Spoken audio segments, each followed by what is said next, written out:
Assalamu alaikum students. Welcome to our online English class.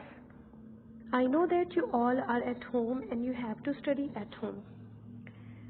Today I am going to teach you the exercise of the poem A Misspelled Tale from New Oxford Modern English Class 5. Understanding the poem, answer the following questions. Question number 1 is, what reason did the boy give for wanting to go out?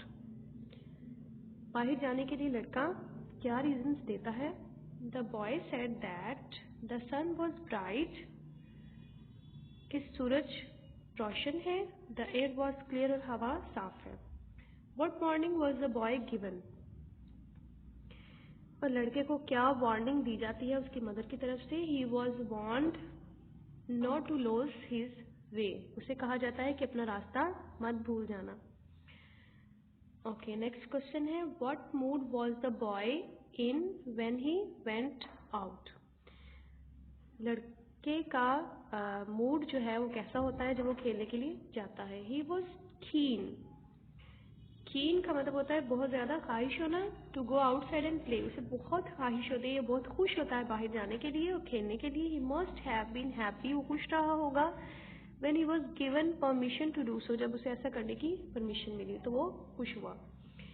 How was the weather in the morning and in what way did it change? जब सुबह घर से गया तो कैसा weather था और फिर कैसे वो चेंज हो गया? In the morning the sun was bright. सुबह सूरज रोशन था. Then the weather changed. फिर मौसम बदल गया. It started snowing और बर्फबारी शुरू हो गई.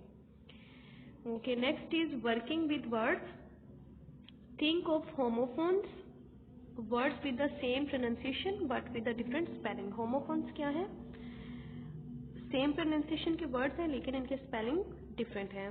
फॉर द फॉलोइंग वर्ड्स, तो ये वर्ड्स हैं और दूसरी साइड पे इनके होमोफोन्स लिखने हैं. ये है feat, FEAT, feat. Pane, PANE, pane. Site, SITE, site. SIGHT, sight. और CITE, साइट भी हो सकता है. Cent, scent. Seas, sees. saw, saw.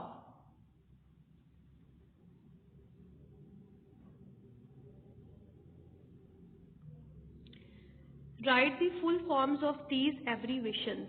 Abbreviation है, इनकी full forms यहाँ पे write करनी है. E.g. example gratia या for example. kg kilogram. BCE before common era. Mr. Mr. Mrs. Mistress, Mrs. AD, Anno Domini.